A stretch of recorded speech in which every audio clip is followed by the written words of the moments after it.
Got something for your face, not proactive. How long gone? Wednesday morning in beautiful Miami, God's country, as I like to call it. God ain't here, brother. I didn't. Yeah. God ain't here. I didn't see God last night, but I'm looking for him today. How late did you stay out? Because I left you at like midnight, and I feel like you might have kept it going. I did not keep it going, really. I just hung out in the lobby. I was running up the lobby. There was the club. We're staying at the Edition, beautiful Edition, Miami, and the club downstairs basement. You know, there's a line, and I was like, I don't know, I can't do the line. And then we ran into Stevie. He gave me a wristband and said, you can cut the line. But then at that point, you know, my spleef was really starting to call my name. I was like, you know, I shouldn't. I should save my chutzpah for tonight, where I actually have to DJ and be there. That's smart. No, that's smart. I'm glad that was a mature decision. But I got to hang out with Trevor McFedris, DJ Skeet Skeet. He was posted up in the lobby. So he wasn't DJing. He was just hanging out in the lobby before he DJ'd or after? After he had already finished and he was leaving. Oh, wow. That's perfect. So you accomplished all your goals without having to actually go into the club. Exactly. He was wearing a nice Slipknot tee. I felt overdressed. Felt a little. I mean, that's the funny thing about the Miami Art Week is what it's been rebranded for us old heads. But that's the most interesting thing about it, is that it's one of the worst dressed events you could possibly attend, sheerly because of the range of the participants. Like, you've got kind of like the regular good looking European guy in a sweater and jeans and is on runnings that you know is at the fair during the day. You have, or even some Common Projects shoes on the feet. Yeah, you know what I mean, something a little better. No, that's the look for the art guy, for the official art guy is some like very normal and kind of buttoned up, and then some sort of hoka or on like a very comfortable sneaker because they're on their feet all day. Sure. It's a very interesting, it's really taken over, but then it's combined with like the worst people you've ever seen in your life, you know, and those aren't the worst people. Okay, got it. No, I would rather look at a guy in a black V-neck sweater and hokas than a guy in a fucking weird hat with a 14-inch brim, you know, all the way around. That's what I saw. I saw this guy in the lobby yesterday. I think I've seen him on social media. He dresses kind of like Willy Wonka. Okay. But all the clothes are like Louis and Gucci, like monogram textile. So he'll have like a curious like purple top hat. Yes. But it'll have like the Gucci monogram. I don't know if it's a custom piece or if that's from the Gucci store. It could have been handcrafted by an artisan that's outside of the Gucci the family. The Gucci, the Maison de Gucci. It could have been a third party. It's more of it's like when we used to get our hats embroidered in downtown LA. You just kind of take it down to a back room somewhere and they take care of it for you.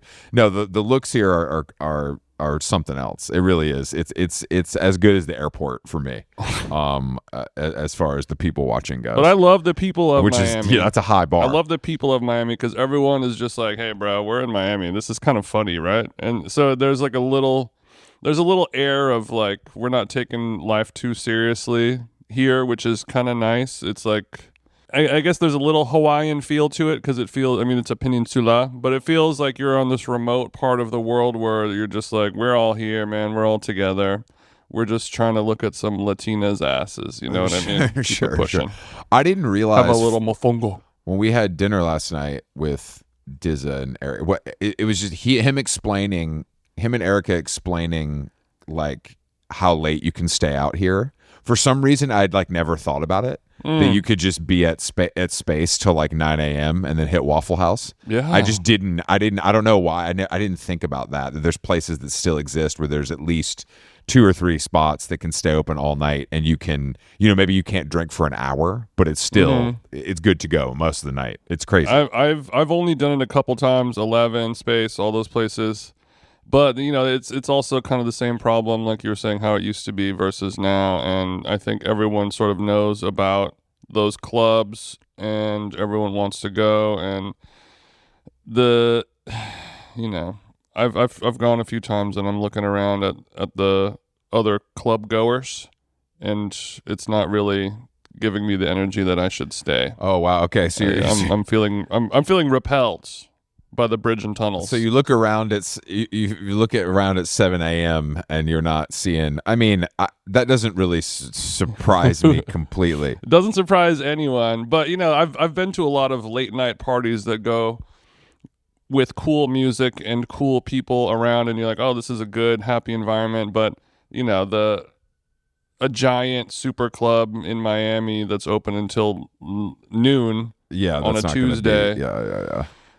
The type of characters you're going to run into are unsavory. No shade to space. Unfortunately, I also think there's for me, any music played after midnight most of the time is not for me in those situations. Oh my god! So it's not going to really. It's not really going to keep me. It's not really going to unless Bruce goes over his curfew. You don't want to hear anything after midnight, huh? I'm not a Bruce guy. I mean, I appreciate Bruce, but I somehow that one missed me a little bit. Fuck Bruce. So I can't wait for the movie. But speaking of movies, I still am predicting this Timothy. Oh yeah. Bob Dylan movie is a damn stinker. Is it out yet? No, I think they just It's not out yet. He just did something at the Gotham Film Festival, so he was wearing like an ugly suit, but he was around, and I think it's coming. It's coming very. Oh, this is for Gotham. All right, I'll get my ugliest suit. Got it. Well, they kept calling it I saw a few people calling it a mod suit because it was like a 6-button double-breasted, and I'm like, that's not. I don't think of that as mod.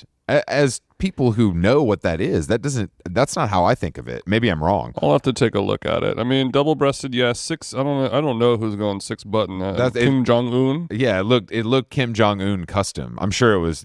Also, Saint Laurent. Shout out to all the homies in South Korea going through it right now. We hope the martial law is cleared up and we can get back to our regularly scheduled programming of being cool Korean people. I agree.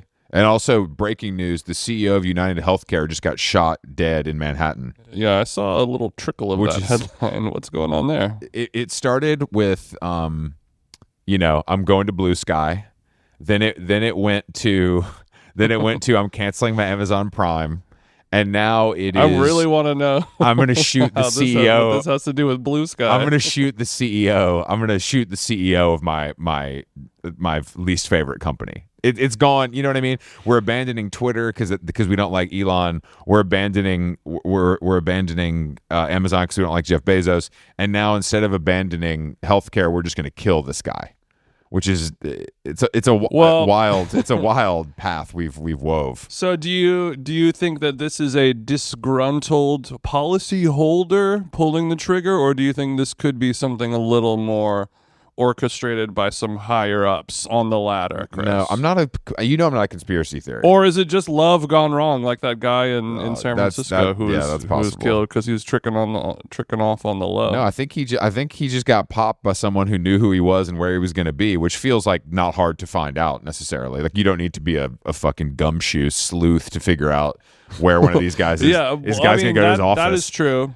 It was potentially an orchestrated, premeditated hit. But I'm saying, do you think this is a guy who's like, I got hit by a bus and my insurance couldn't cover it, and now I'm homeless and my family's addicted to fentanyl, and I'm gonna kill this motherfucker? Or is it like, the Illuminati higher power pulling the strings? I think it's a disgruntled. He's been removed. I think it's like my son has cancer and he's going to die because you guys won't pay the premium. That's my, because I got to pay $1,800 a pill for his medication. Yeah, that's exactly. Three cents in every other country. This is taking me back to some vegan direct action. This is lighting the factory farm on fire. And this is it's an interesting. Like, obviously, the guy shouldn't have gotten killed. That's a little extreme, but it's wild that people are taking matters into their own hands like this. Hey, we don't know what he did, but on first glance, I agree with you. Yes, I don't want to. He could have been a monster. He could have been a monster. That's true. That's true. And we'll never know. But I love when we get breaking news on the podcast, especially when it involves murder. Yeah, we got all kinds of breaking news. The Timothée Chalamet movie is probably not going to do good. We were talking about it yesterday. It's one of those things where it has to be a home run or else it is a failure. It cannot be a B plus or under. It has to be an A, or else it is a travesty for even thinking that you could take this little breakdancing man-child and put him in the role of our world's greatest folk storyteller that's alive. You know what I mean? But there's also the whole other interesting part where all these people had to sign off on it for a reason. And it's not necessarily because this movie is going to make $10 billion in China. You know, it's not going to be. No, it's because the people running the studio are fucking boomers who love Bob Dylan and think this is their chance to impress him. Okay, there is that angle, but I mean more so just like the estate of Dylan and all of the people and the management and all the people who are like, you know what, Timothée Chalamet is so good at playing Bob Dylan. It is undeniable. We have to greenlight this project. It is magic. I don't think they had any say in who got cast. I think they might have had to like approve the script, maybe, but I don't know what it's based on. I don't know if it's based on a book or if it's like an original screen. You know what I mean? Just a guy who's rambling around town, man. It just doesn't. It's about a Jewish guy in New York who has a guitar and a dream. It doesn't look good, but who knows? Look, I've been surprised before, but the thing with all this stuff is you're truly guessing until you are in a screening room watching it. Do you know what I'm saying? Like no matter how many high level executives are making decisions and the best casting director, you're like still guessing based on some pieces of paper you read and some tapes or some other performances you saw of actors. You know what I mean? There's no way. There's no real way. It always is a crapshoot. Well, I was actually maybe a little spliffed yesterday thinking about this when I was scrolling my Delta Media Center on the back of the seat in front of me, and you know most plane movies are awful films that you didn't even know existed, never got a theatrical release, straight to the tarmac, as it were. And so many times I was looking at these pictures of movies with huge celebrities on them, big movie stars, and the movie is awful, unwatchable, sloppy, never heard of it. And I just like that once somebody films and edits and releases a movie, when it's done, you just have to put it out, even if it's bad. Yeah. I mean, like there's no one, like Tom Cruise can't just be like, no, this sucks, don't put it out. It was happening a little bit. There's a couple movies that haven't come out because basically it was a better tax write-off to scrap it. Like I think Catwoman, that was happening a little bit. But yeah, you're right. I mean, you're right. You're like, yeah, we're 50 mil in, we got to put this thing out. It's just so funny how it's like, you know what, yeah, let's do this project, and when the movie comes out and it sucks, you just have to be like, this is it. This is awesome. We did it. And it's so bad, but it's funny. All right, we have a guest today. We're the same way with our pod. Dan Keeling. We even released the bad ones. Dan Keeling's here. Dan Keeling is here. Dan does Noble Rot, the magazine, the books, the restaurants. He was also at one time in his life the head of A&R at Parlophone Records and managing director at Island Records. So we have a lot of shared interest areas with our new friend Dan. So let's get into it. I got headphones on. Yeah, do you want me to put my video on? I mean, we just do for the combo. Yeah. Oh, whoa, you got this. You got your little spatial shit on though. Wow, Jason, did you see that? That was very cinematic. The way it panned. Yeah, I feel like I'm in an Amazon.co.uk commercial right now. Well, thank you. I do make an effort. Yeah, I do. How are you? I do make an effort. We're good. We're in Miami, in a hotel. So that's always nice. It's relatively warm. So I might get to put my feet in the sand in a couple hours. I won't be going to the beach because I'll be reading this all day long, Daniel. Good to see. What a fine book it is. I wouldn't consider your book a beach read necessarily. You got to keep that in the the cellar with you. Yeah, more of a cellar read. It's light. Yeah, I've seen people read it by the pool though. They send their pictures over, showing off that they're sitting by the pool reading the book or the magazine. So always good to see. That is nice. Yeah. Okay. That is nice. It's nice when people can read. That's my main takeaway from that. You can look at the pictures too. Yeah, there's imagery available as well if that's more your speed. Absolutely. The book is heavy, but I feel like I'm going to get through it because there are a lot of nice photos, which is helpful for readers like me. Absolutely. There's a guy, my friend, the photographer Ben McMahon, did a brilliant job, and a lot of wine books that you've seen won't have had consistent photography throughout. So it's a real beautiful thing to have. Oh, I see. So you had to you had to do all the work, because I know that with cookbooks, at least, it's the photography part is laborious, to say the very least. Yeah, yeah. Well, there's a lot of different trips over a lot of different years. So we've been all over, Uh, France, Italy, Spain, lots of Europe. Not so much America, not so much Australia, so much, but yeah, all over Europe. Do you have a problem with the Pinots of Oregon, Dan? we have a great wine culture here in America. You What hater. the fuck? Yeah, absolutely. It's more the exchange rate, guys. Okay. We're paupers. Don't blame the pound. Don't blame the pound. Yeah, I Yeah. don't want to hear we're paupers. My wine distribution company is really going through it right now. It's tough. We're having a tough The time. margins on alcohol are only 85%. It's really difficult. Is that not what we're here to talk about? No, we are. We actually, Jason and I were in an Uber last night going to dinner, and we were talking about you and your whole operation, and Yeah. I was as a novice, I was asking, like, well, how does it work when someone is hired to do wine for a restaurant? Is it like a flat fee? Do you upcharge the bottles? Like, how do you put money in your pocket? What, in terms of the margin, or if you're hired as a sommelier, or how do you mean? I get, like, let's say here's a hypothetical. I open a new little bar that's serving bowls of anchovies for $14 and really cool olives and fresh bread, and I don't know anything about wine. You do, and I say, hey, I want to have the Dan Keeling Noble Rot stamp of approval wine list on my menu. How are you making money on it? Is it a flat rate? Like, give me 10 grand. I'll come through and tell you what bottles to get. Or is it like, No, we're going no. to provide you, we're going to service you, we're going to do the whole thing? It's a different business model to a lot of other wine importers. So the way it'll happen is, if we come in and we work with another restaurant, it'll be would be exclusively supplying the wines to that restaurant, and we will be using the wines that we import, but also a few importers that we work closely with. But we would take a discounted price from those other importers, and then basically the person that runs the bar is not, hadn't got extra expense. They're paying the fee they would normally get from that importer, but we're taking a discounted price and putting it on their list. So it's a bit of a interesting business model. We do it so we're not ripping people off, basically. I prefer to rip people off, so I'm a little upset to hear that. I thought that was kind of the whole point, but I mean, There's a lot of places that do rip people off, and that's kind of one of the reasons that we started Noble Rot in the first place, because we're wine lovers and we go to other restaurants.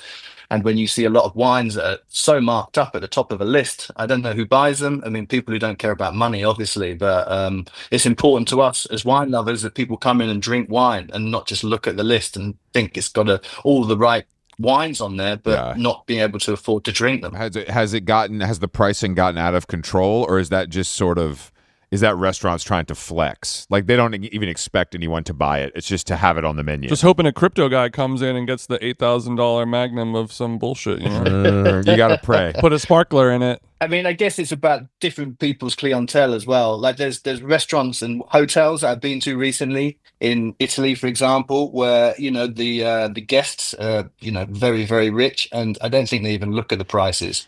And when I spoke to one of the owners of this very famous hotel, I said, "What's your margin at the top of the list?" He says, "I haven't got a margin. I just kind of put it on for what I think I can sell it for." So that's cool. That is one end, and that's he was very what's honest a about margin? it. What's a margin? I exactly? like you asking him, what's your margin on this bottle of wine? And he's like, what's your margin, motherfucker? Oh, well, and sorry for interrupting, Dan. What was the name of that hotel again? Blah, blah, blah, blah, blah. I can't say possibly. Okay. Hopefully I've been. That's all. Yeah. It'd be rude for me to point it out. No, I agree. course. I agree. Okay, well, I guess going back to prices, like, we were at an Italian restaurant last night in Miami. Food was very good, and there was wine on the menu that, I wasn't sure about, the price point, if it's worth the money or not. One of the glasses was $36. I mean, I'm not talking about crazy, special bottles that we're opening for a special occasion, but for, like, good wine by the glass, where do you think we should max out at? I mean, it's a good question. I mean, one of the things that I don't like about wine is that the prices at the top of the pyramid. These crazy prices that have escalated during lockdown.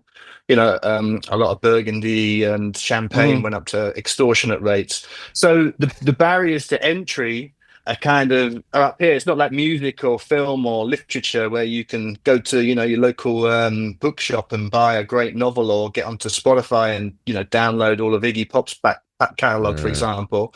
You've got, to drink Romani Conti or to drink some of these really amazing wines, you've got to pay a lot of money. So the idea of what's the most that you should pay for a glass of wine is all down to the person what they're prepared to pay. Mhm. And on our Instagram boards, we call them at Noble Rock, we have a lot of wines that we use a caravan and they'll take like one glass out. So people could try a very rare bottle for, some of the glasses will be £100 for a glass of wine. I mean, is that wine better than the wine that's £30 a glass or £20 a glass? Maybe, maybe not. But you're paying for scarcity, you're paying for reputation, you're paying for all of these other things. But you will be able to educate yourself and have tasted that wine and make your own mind up. But it's a lot of money, no doubt. Mhm. It's a very expensive hobby. I feel like it's the end of the road for rich people, where it's like, all right, fuck it. Let's do this. Like I got a basement. I'm sick of drinking. I don't. Children's blood is not that good Exactly, on the nose. Exactly. I don't love the notes. What about yachts? What about yachts and sports cars? Come on. Actually, that's actually true. Yachts are probably the final frontier. Yachts are a good point. I mean, we're talking yacht. We're doing that every 5 years. We're getting a new yacht. We're talking about the day-to-day goings on of Jay-Z and Beyonce, where they have to buy. It's not a Tuesday night dinner unless I've spent $180,000 on white Burgundy.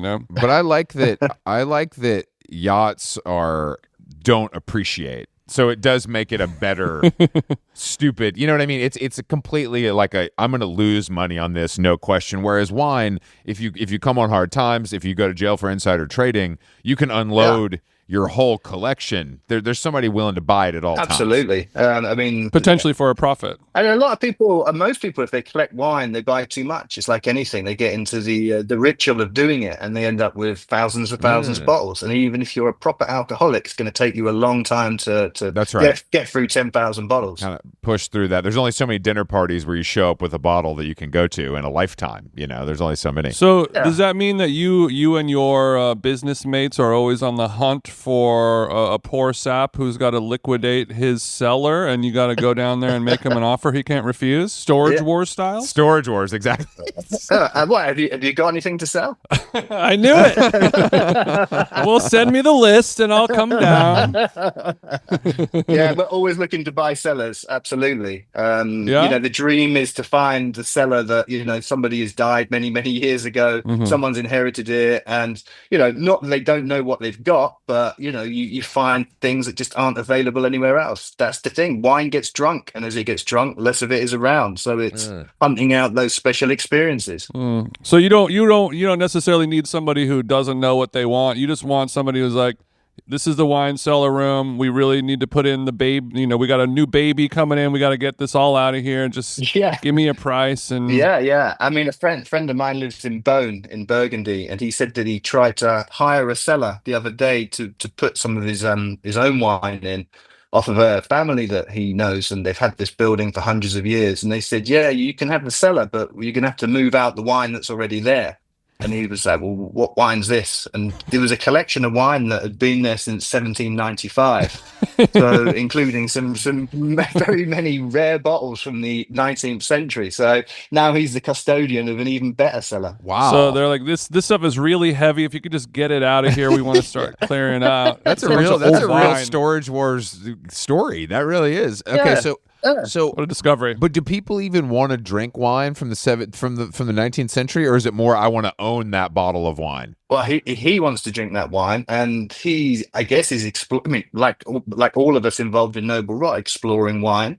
So to drink wine that's been perfectly stored for that amount of time it tastes totally different. It was pre-phylloxera, this louse that kind of wiped out the whole of kind of French and European vineyards in 1870.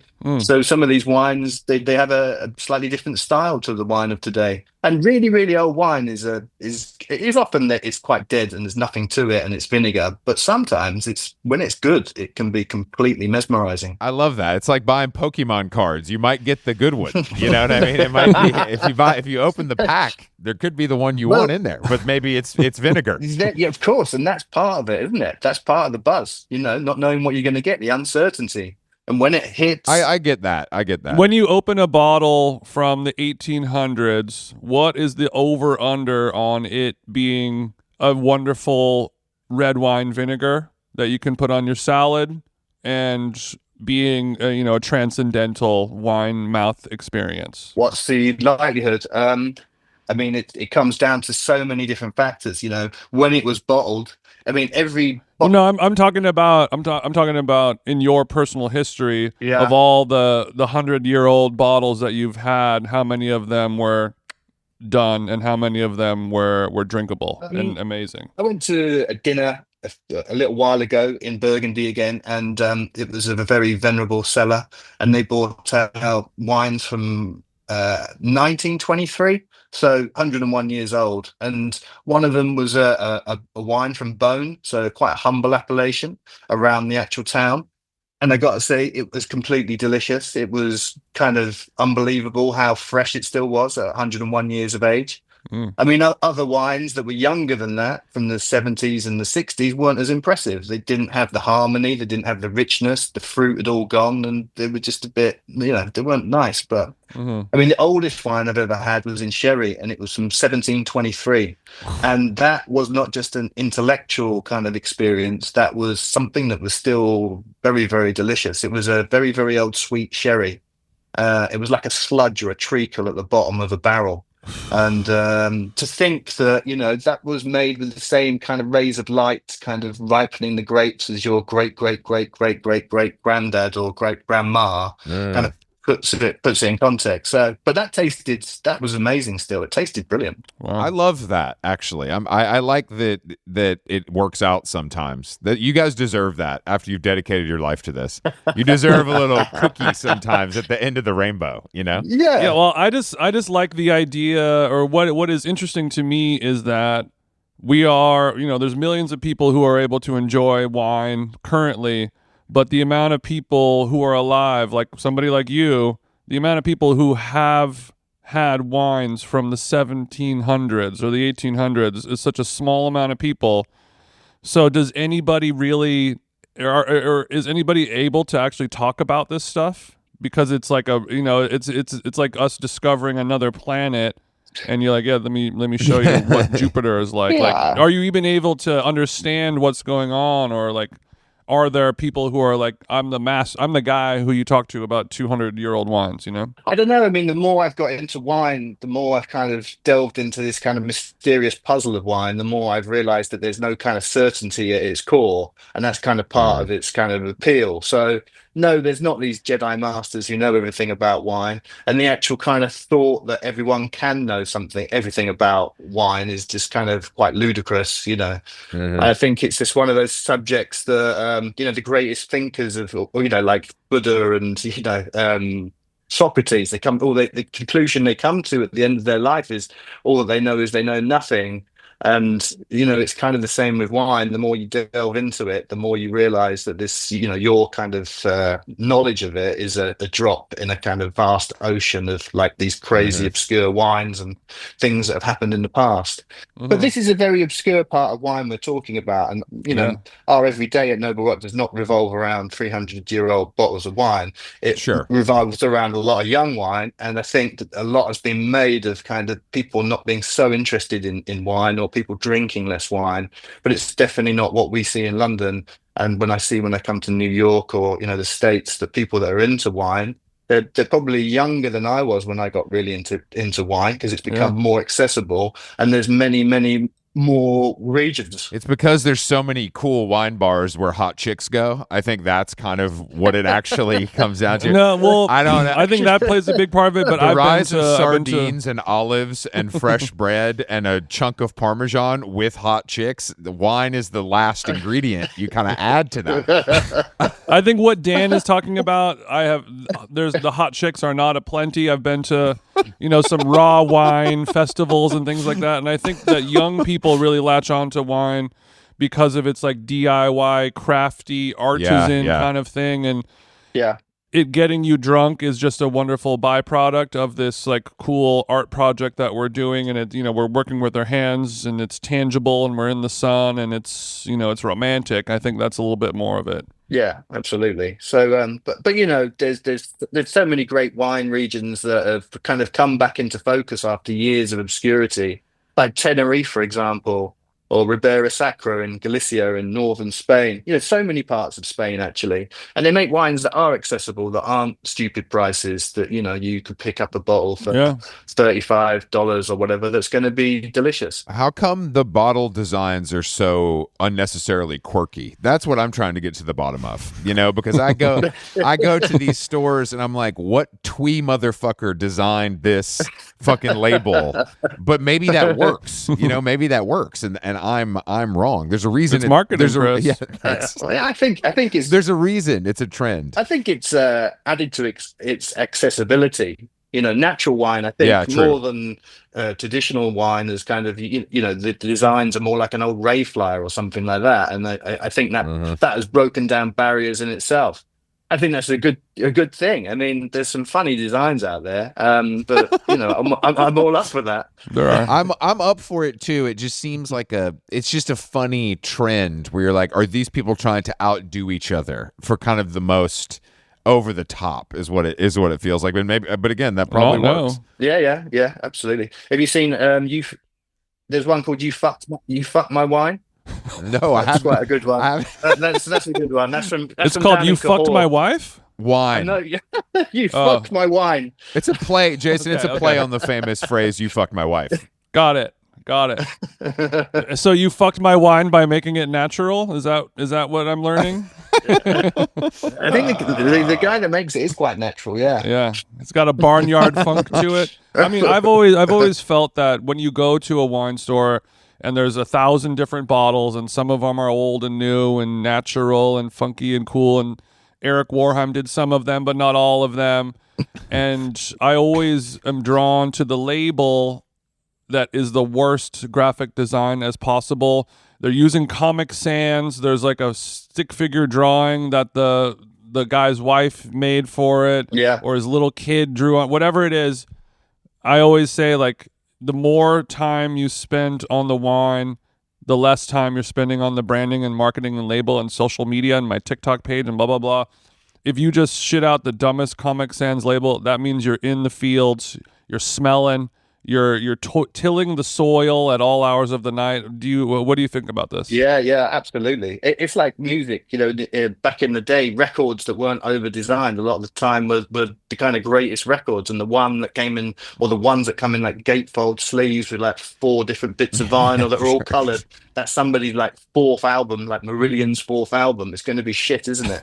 So so in some ways, the heavier the bottle, not always actually, because this is a massive generalization, but those kind of heavy bottles. That's kind of what we do here. That's what we do, brother. So go ahead. I'm in good company. No need to stipulate. Yeah. But the more marketing heavy stuff that goes into a wine, then sometimes the blander it is. And prog rock, is represented by wine in that kind of taking itself too seriously way as well. But then, like you say, the ones with the comical fonts, the ones that are just, almost the white labels, because the guy's actually doing some work in his vineyards. Those are the ones that you lust after.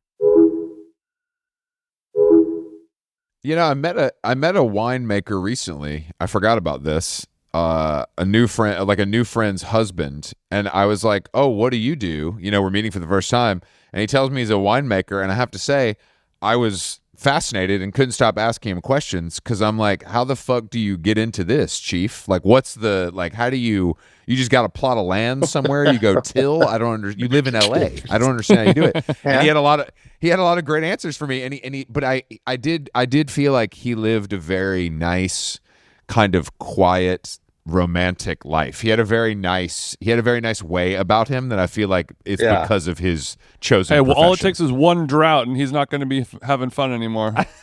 That's Yeah, true. I mean, I'm That's in true. I know awe of it's people sensitive. who make their living through winemaking. The people that I write about in the book, they've either started their estates from nothing, which is a really hard thing to do, especially when you're an outsider going to a new region, or they've taken over family estates as well, which is, Yeah, for as we sure. know, families can be challenging. And then you add in all the kind of climatic kind of things that are going on at the moment, and it would make me anxious to be a winemaker, but. Mhm. You don't make any wine. You don't dabble a little bit. You don't make in the garage. Yeah, I got a bit of Merlot that I make and a bit. No, no, I don't.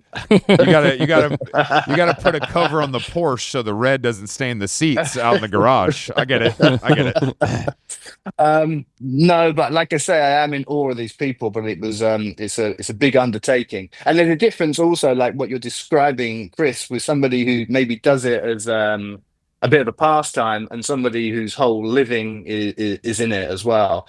They'll have years where, like 2024, this year has been terrible in so many regions.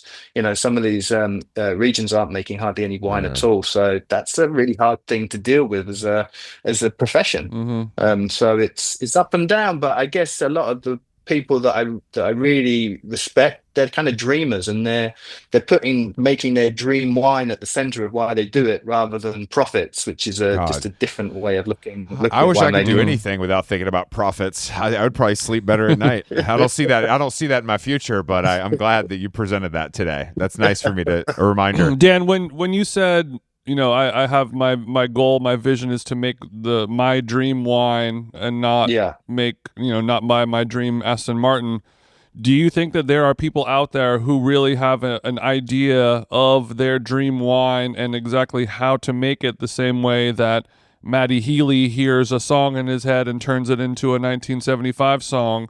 Do you think there's somebody out there who's like, I can visually sense my perfect dream wine and I know how to reverse engineer that? Yeah, absolutely. God damn it, really? Yeah, there's I was hoping you were going to say no. Fuck, bro, come on. No, yeah, absolutely. Well, now I just have palate fatigue is what it sounds like. Sorry, go ahead, Dan. I mean, it's obviously it's not an exact science, but people have researched it, and they.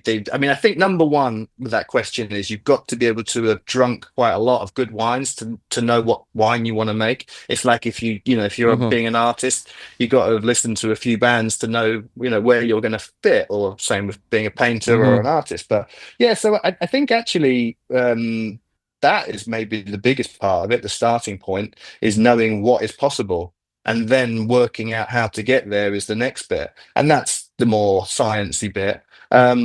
And some of my friends have become winemakers, and they've spent a lot of time with their heroes. They've got to know some of the greatest winemakers in France and Italy and Germany, gone to their wineries, tasted with them a lot, and seen the hundreds of little decisions that get that are made to make a wine every year. And each of those little decisions adds up to the finished thing, and that can be ruined at any time. It could be ruined in transporting the finished bottle to And the another thing is, country. it could be ruined at any time. Okay, so this is no different than blackjack after too many vodka sodas. It's okay. Exactly. Yeah. I see where you're going with this. And there's nothing more difficult to watch than just pallets and pallets of bottles of wine falling and smashing to their demise. You know what I mean? I'm sure we've all seen the videos of Yeah. Napa Valley during an earthquake or something like that, and just Or getting left at the dockside in like a really hot day for a day or two, just to bake stuff Right. like that. So it turns up in another country, it looks like it should do, and it pours and it tastes like toilet water. It's been sat on a dock for 2 days. So The dock. it was stuck in Moroccan customs, and now the whole year is ruined. Dock storage doesn't seem great for wine of any kind. Oh, this is awful. Dan, I don't drink, and I find non-alcoholic drinks obnoxious and corny. yeah. And people have been pushing non-alcoholic wine on me, Mm. and I'm just like, is that not juice? Can you settle this argument for me? I don't know. I mean, it's not my definition of wine is not non-alcoholic wine. I mean, That's right. It's just like, why would you want to eat a sausage that's kind of trying to be meat as well, that's made out of some other chemical composition? Just have some vegetables and have some water. But I would say there's a category of Amen, Dan. soft drinks that I really My man.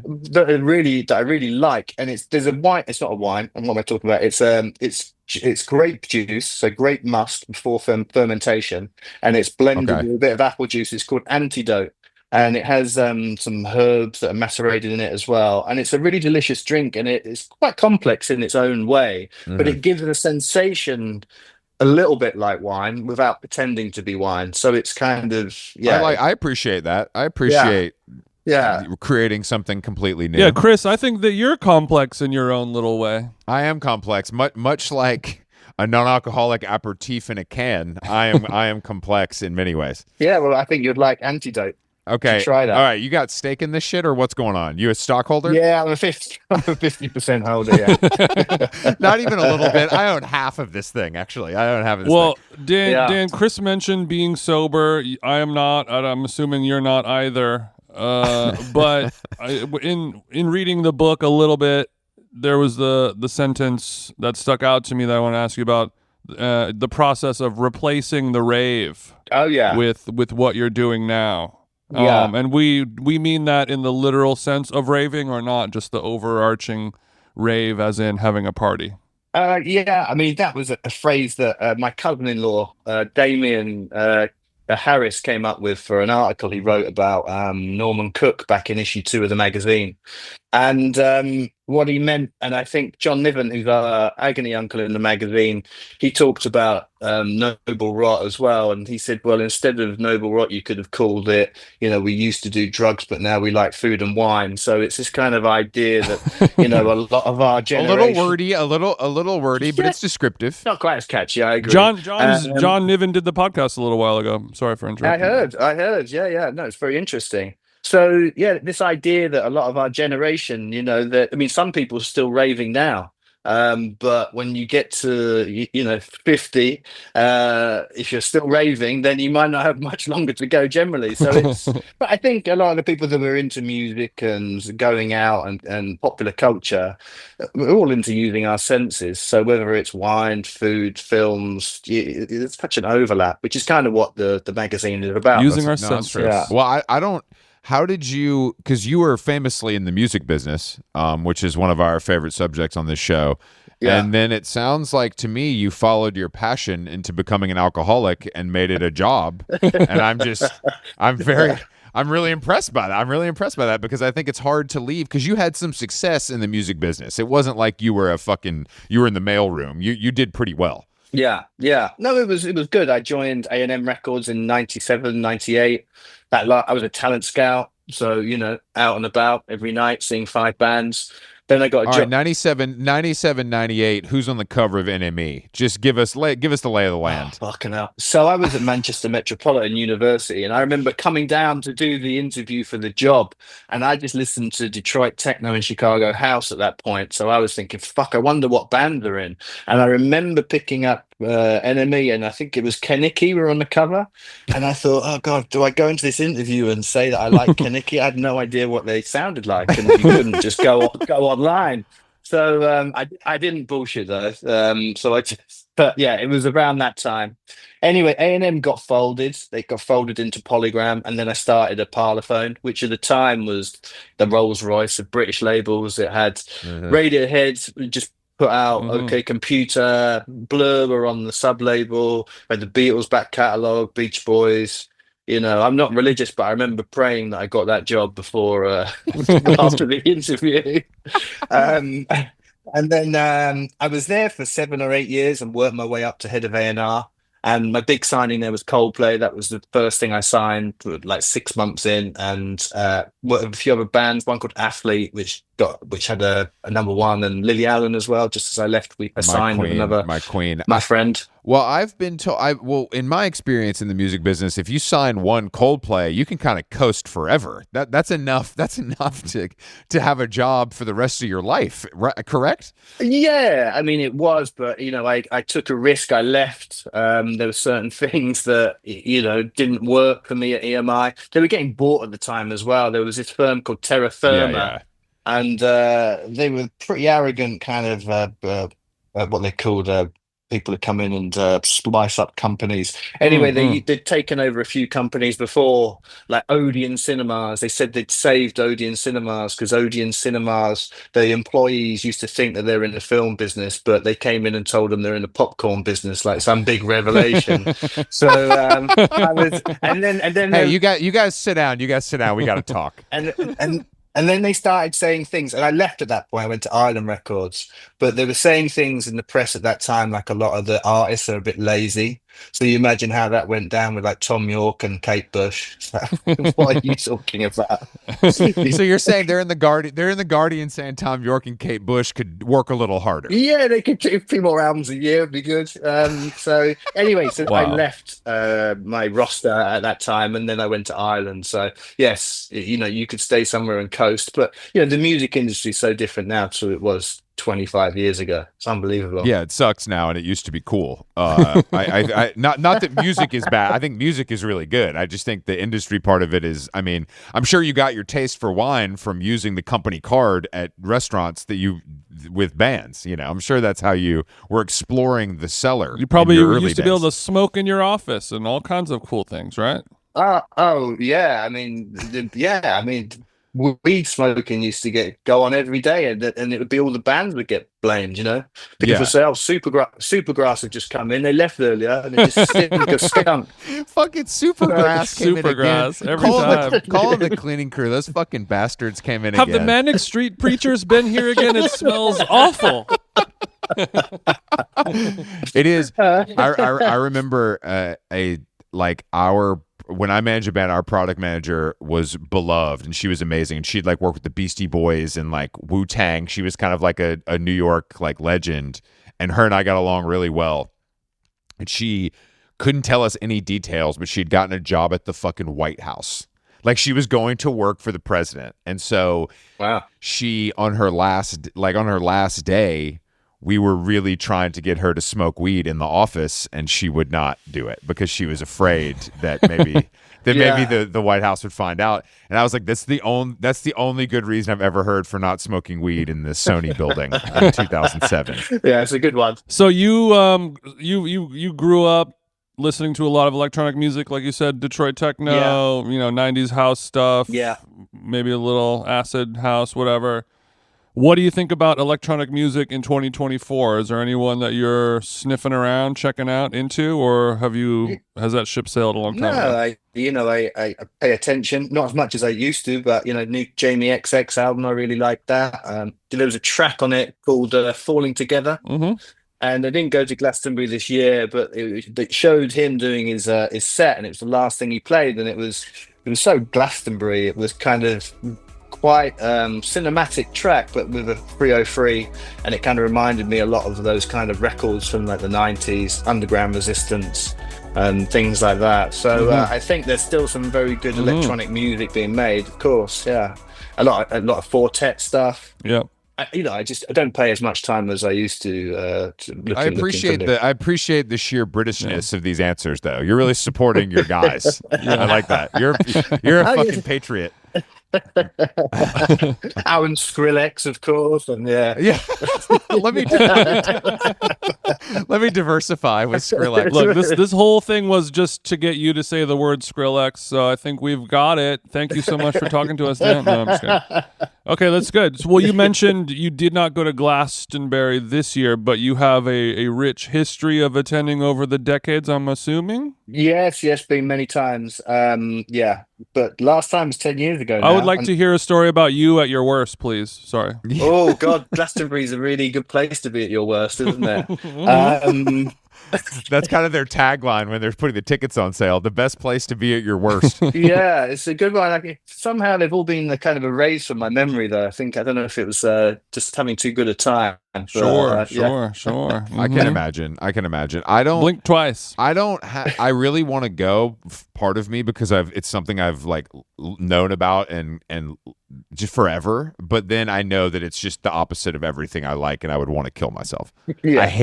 I hate dirt. I hate camping. I honestly, I hate music. Yeah. At that point, I think it's so. He I hates don't. togetherness. I hate togetherness. Top of the list. I'm sorry, those are out of order. Yeah. But you know what I mean. I think that if you go when you're young, like you probably did, it's just how to do it, and it's easy to plug back in if you have to. Yeah, and it's a lot of it is actually not being at the stages as well. There's so many different fields. Yeah. It's quite an expansive place. Yeah, there's lots of places to lay in the grass and look at the stars while you're on drugs. I know that's a big part of it. It's absolutely huge. So yeah, I want to go back, but my kids are much more grown up now. They're 15 and 11, and I think they're angling that we go next year. So I don't know. It's not going to be a very different experience, though, right? Hopefully, Billie Eilish headlines. Maybe there could be a Noble Rot pop-up tent. You can do some pours. Yeah, maybe. Yeah. So do your Could kids happen. are your kids into cool stuff? Or are they into like stuff that you're like, damn, I gotta help you guys out? Like, is it bad, or is it they naturally, like your 15-year-old? What are we talking about? Lana Del Rey, Okay. that kind of stuff. Going to Reading Festival. That's the kind of the rites of passage. That's when I got my GCSE results. Everyone picks up their GCSE results and then heads off to Reading Festival. So mine was in 1991, and I was lucky enough that I think the best gig I ever saw was Nirvana in 1991, and they were playing on the second stage at like 3:00 in the afternoon. So yeah, I think that's kind of Right place, right time. And now, Yeah. okay, Not a cell phone in sight. 15-year-old into Lana Del Rey is pretty good, I feel like, because I feel like anytime we talk to any parents, it's always Billie Eilish, or like there's never another answer except Billie Eilish, and I just feel like we can do Lana Del better. Rey is cool. Well, I have got that as a second answer actually, because we did go and see Billie Eilish at the Camden Electric Ballroom. And I was surprised, and it shows how old I am, but I was surprised at how many people weren't watching the gigs, just holding up their phones. I mean, it was a small venue. It was like the only time you're going to see an artist that big in a small venue, and you're videoing it. And I know that's kind of half of the course nowadays, but it was just insane. Yeah, I think people value the having the footage of the exclusive concert to share on their social media more so than experiencing it, because that's intangible, and they're afraid of having a cool memory like that. Yeah. Not to bring it down, sorry. If you can't share it with your followers, what's the point? I mean, that's what I say. Every decision I make is about, can I share it with If my Billie followers? Eilish played a show for 300 people in the forest and nobody saw it, did it happen? You know what I mean? Exactly. Because we do shows, and it's really interesting.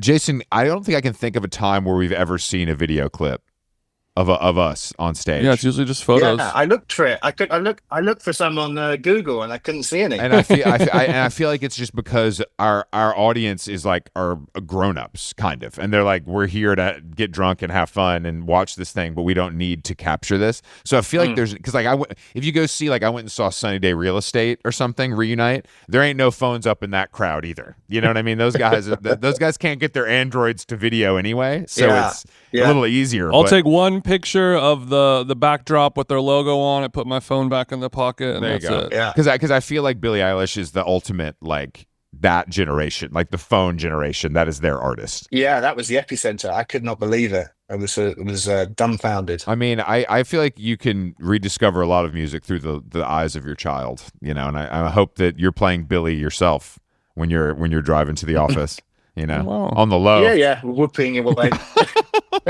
on the low, on the low. You don't have to share with her. Well, I wanted to talk a little bit about the book as we're closing out, Dan. I'm really into food, and I know a lot about food, and I consider myself to be a good cook, and wine and coffee have always been really huge blind spots for me. So I'm excited to get this book, and I think I will learn. I've only read about a quarter of it, and it's helping me out a lot. But what do you think the best way, or like what advice would you give to somebody whose brain is just sort of unable to remember when you like something or not? I mean, other than, taking a photo of the label in a drunken stupor or something like that, how do you, what advice would you give somebody like me who has had a lot of great wine over the years, but I just don't remember? what it was and what it is and whatever. Dan, I don't want to interrupt, but Jason, I would say maybe consuming less marijuana could help with this. Dan, go ahead. Sorry, that's kind of a baseline memory thing. But Dan, This might is a have problem some more. that I had before my marijuana addiction. Just to clarify, go ahead, Dan. Okay, all right. I think producers are the number one thing besides the marijuana. I mean, marijuana is obvious, but knowing producers. So, like when you got into the music, you found that band that you love. Say it was, David Bowie, and then you looked at who produced David Bowie, and you saw it was Brian Eno, and from that, then you can trace that then he went and did Bowie knew Iggy Pop, and then they knew Kraftwerk. So it's all these kind of like. I think it's joining these dots between producers. So once you know that you like, say, Ridge Montebello, for example, for a Californian wine, that's a very famous Californian wine. But if you've had it once and you've loved it, when you see it again next on the list, they make other wines, and you'll see them on wine lists. So try one of those. And I think it's just about building up this kind of in your head, this kind of list of producers that you can trust, like you would with music. It's only the same thing. Skrillex, Fortet. Yeah, well, exactly. Fred again. You check out Fred again, and you'd like so. No, not Fred again. Not Fred I'm not again. sipping anything from the Fred again vineyard. From Fred Estates. No, Fred Estates ain't in my house. Not a Fred fan. Okay, fair enough. No. We like to make fun of Fred though, and I think he deserves it. And he's an easy target. He's laughing all the way to the bank. So I don't. He ain't thinking about us. Yeah. We've spoken for 45 minutes, judging on my personality, sense of humor, and looks. What is a producer of wine that you think I should look into? Prescribe him a producer. So one from Chianti called Tenuta di Carleone. So it's a guy from England, actually. You see, very, very patriotic. Interesting. I swear to God, another white man. Did the Queen send you? Like, why are you here? Actually, let's scrub that. How about Suerte del Marquez? It's a Spanish wine from Tenerife. And Liston Blanco is a grape, which is called Palomino down in Sherry. And this estate, this guy called Jonathan, he's Spanish, he's not English, and I've not got any shareholding in this estate whatsoever. Okay, thank you for your honesty. Okay, well, I'm going to stop you really quick, Dan. I've already forgotten every word that you said. Jason, you can write it down in editing. I will. Put it in your moleskin. You just said a bunch of words that are really interesting, and I'm like, yeah. Which word did you switch off at? I heard and observed all of them, but when you say the name of the first Italian guy who is actually a British guy, Tenuta di Carleone. Yeah, well, that's never gonna stick. How do you remember this shit, bro? Come on now. What are your tricks? Because you just love the game so much. Or are you about to start pitching us on a Noble Rot app that saves all the labels or something? Yeah, I need Duolingo Noble Rot app. Yeah, combo. Yeah. No, you just Montepulciano. I think it's just rep. It's just rep. What repetition and obsession. Yeah, sure. Okay, so we're back to this. Sorry, Chris. The Spanish named Jonathan. So Tenerife. So Tenerife is a really interesting case in point because Tenerife is not so much a emerging wine region; it's a re-emerging wine region because back in the 17th century, they used to export millions of liters of wine back to Great Britain, and a lot of kind of British ships would stop there and stop at Madeira and the Azores and stuff. And then it fell out of fashion for 200 years. Nobody wanted it. And a lot of these vineyards were kind of left discarded. They had a rough 200 years, you're saying, and now they're okay. They did. Bit of a speed bump. And then, they went into, banana plantations. Yeah. And then a couple of estates, and there's another one called Envignate as well. So I'd say Envignate and Suerte del Marquez are the two producers that you want to check out from Tenerife. But they make these very smoky, stony wines on volcanic soils. And Tenerife is the north bit where the wines are from. Is one of the most beautiful wine regions in the world. And it's on the same latitude as the Sahara Desert. So you think, how the fuck do they make wine there? But it's that's beautiful a twist. wines. That's a twist. twist. Yeah, Okay. yeah. So, and Tenerife is not somewhere that you think of when you think of great wine, but it is. And Spain as a whole, over the last 10 years, has just been, such a revelation with so many different regions kind of doing interesting things. This is good information because Jason discovered recently that he has some Spanish blood, so he's really going to lean into this, I think, and make it his personality. Which brings me to a question, Chris. Great segue. Brings me to a question. What do you think do you think there's any correlation to prescribing wines to people based on the heritage of where on earth their family lineage is from? You know what I mean? Yeah, Dan, do you know any Southern Georgia, United States producers that I could look into? Obviously the Italian people drink wine from Italy, but I live in California. I grew up here. But I found out that I have some, the ancestry in like the Iberian Peninsula of Spain.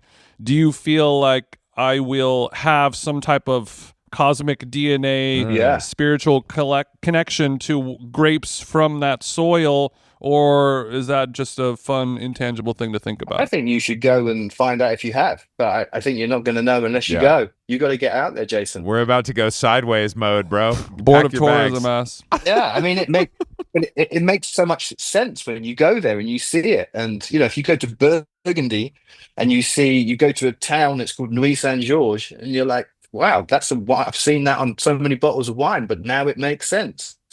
Drinking a Nuit Saint Georges in Nuit Saint Georges. That's so right. Your Spanish heritage. Whereabouts are your ancestors from, Jason? It's a small region called Orange County. It's very small. You can see it on the map, but I went to Spain over the summer. I was in San Sebastian, and I kind of drove between there and Barcelona. Really pull over on the side of the road, grab some soil, and sniff it and let it run through my hands. Dig a hole in the dirt and fuck it. Nice. It felt good. It felt right. I found my ancestors in that hole. I found my ancestors in the hole. But the way you said that, like, I got married in Italy, and we had a little friends, like a close rehearsal dinner thing at a restaurant in Montepulciano, and now every time I drink a bottle of wine from there, I'm like, oh yeah, I've been to the town square where this wine is from. Yeah. And you experience it in a different way. 100%. Dan, I also enjoyed that meal in Montepulciano, and the wine guy was one of the most annoying people I've ever encountered. So I don't mean to attack your people. I don't mean to attack your people. But what did you not like about him, Chris? What was the problem? He talked, and this is coming from me, who talks a lot. He talked too much. He talked too much about stuff that no one was interested in. You know what I mean? You got to read the room. I don't care how much factual knowledge you have about wine. We're not here for that. We're here for a rehearsal dinner. Yeah. No one likes to be bored about wine. Food was delicious, and I'm sure the wine was amazing, but the talking was not. Yeah, you got to read the room. Yeah, he did not need to be. He didn't want to be led down into the cellar to smell the old bottles and like, oh, when was this well built? That's so fun. He was telling us when like the stone was there. I'm like, all right, dude, sure. I see the walls. This bottle is before Christ. Stuff like that. Well, Dan, do you have time for other interests? I feel like you have so many things going on with Noble Rod. Obviously, you have a music background, but do you have any interesting hobbies that you could share? Anything that's a little like stamp collecting or coins? Yeah, sure, coins, stamps. I mean, do you work on cars? Do you love to cut the grass? Like, what do you? Because you seem so laser focused. So I always wonder what people do. Yeah, no, I love cooking. It sounds like sounds like it's something I'd write on my CV. But I love cooking. I love swimming. I love all the swimming. Yeah, great for the joints. Great for the joints. Not very English of you. The first thing that's not English about you. Do you think that the English aren't good swimmers? I think of the English as drinkers and eaters. I don't think of them as getting up at 6 a.m. to hit the pool. Have you not heard of Duncan Goodhue? No. Who's that? Is he an Olympian? Yeah, from years ago. Yeah. Of course you have Olympians. I just mean because of the weather. I think it doesn't come to mind. No, I love swimming. It's good to, I do it like 4 times a week, 5 times a week. You got to kind of balance out, the Of eating, the course. drinking Do part. you So do you do you listen to music when you swim, or you do silent? no, no, no, no, no, That's no. cool. Okay. Do you wear headphones when you go swimming? No, but I know people who swim like laps that do have like waterproof so they can hear music. We know a couple of psychopaths who have to swim with headphones on. Yeah. Yeah. I mean, you should be left alone with your thoughts, but this is the same thing with people who run marathons with no music. Like that seems fucking crazy to me, but I also am jealous that you Yeah, can do that. yeah. I've often wondered what those headphones are like in a pool. They must be pretty bad, no? Well, if you have your own pool, you can just add the sound system in the pool, obviously, and then no headphones needed. You got the speakers. Yeah, but I'm sure that listening experience is pretty awful. I'm not going to listen to some Tchaikovsky on those guys, but maybe more of a podcast instead. I'll listen to the Joe Rogan experience where the fidelity doesn't matter as On, much. on lap 14, the Joe Rogan podcast is going to push me to get a PR. That's no question. But when you're underwater and you can't skip the commercials when you're underwater, AG1, that's tough. That's gonna kill us. I'm impressed here. So swimmers always impress me. I'm always very like that. Just it seems like it's more difficult than a lot of kinds of exercise, not just physically, but like you have to get there. There's so much stuff involved in doing it. Yeah, you yeah. know? It always makes you feel better though. Unless you have a pool at your house. That would be amazing. But like running, you go outside, you run, you're done wherever you are. Swimming, it's like if you're traveling, you're not going to be able to. It's going to be difficult to find a place to do It it. involves public nudity oftentimes. Exactly. Then you got to find a pool, and finding a pool in New York, for example, is not that easy. Come check out the YMCA on Bowery and Houston. It's the Chinatown YMCA. It's known for its lap pool. That a lot of people are members there because it has full court basketball and a pool, like an Olympic swimming pool. Oh, right. But it does make the entire gym smell like chlorine, so my membership did laps. Right. Okay, I'll check that out then. Just something to consider. I'm sure that that morning jump into the cold British pool with a hangover that probably snaps it right out, doesn't it? Yeah, I mean, I've got some friends who go up to Hampstead Heath and they get into the pond now, and it's 6 degrees, and they stay in there for 2 minutes and they come out. But I mean, you could have a heart attack doing that kind of stuff, right? So, especially when you get older. Like I'm fine. Right. I don't mind cold water, but I don't need freezing cold I water. was just going to say that there's another pool up at Hampstead as well called the Parliament Hill Lido, and it's a huge pool, but it's unheated. And as the temperature goes down as we get into the autumn, you know, there's a fine line between you being able to swim a few lengths and then not. And the last time I went, people say they get a real buzz when they go in cold water.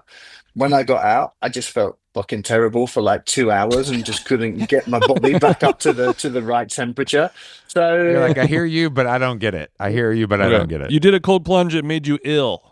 well, yeah. Thank God. Thank God you're still with us. Thank God you're still with us. So where would we have? Dan, lastly, aside from a dip in the River Thames, what is the ultimate hangover cure for you, culinarily speaking?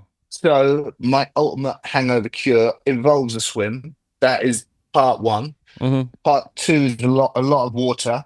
We have Vichy water at Noble Rock, and we have one called Chateaudon as well. I love a Vichy. I love a Vichy. Yeah, but you can't sometimes beat just a pure Evian. Okay. What's it called? The Diarrhea. The stuff that when you've got diarrhea, put a sachet of Diarrhea so to rehydrate yourself. Okay. And then the last ingredient is a glass of really good grower champagne. So the combination of those three things tends to snap you out of the hangover and back into feeling pretty good about life. Wow. Okay. That did sound like expert advice, I have to say. There was some I learned Evian, a lot. diarrhea, champagne, and boom, off we go. Yeah. Diarrhea. Got it. Diarrhea. Whatever you said, diarrhea. Get those electrolytes. Okay. So no full English for you then. You could have maybe some bacon, maybe a tomato. That could add to it. Yeah. Okay, That's yeah. I'll just bite into a tomato like an apple then, and see if that works for me. Thank you, Dan, for joining us. We really appreciate it. The book is out now, correct? It is, yeah, out now. And the magazine, you can subscribe. I'm sure you can go eat at the restaurants. I mean, there's so many options to participate in what Dan is offering. So we appreciate it. Yeah, well, thanks for having me on, guys. It's been a pleasure. Of course, we'll talk to you soon. Have a good one. Cheers. Thanks a lot.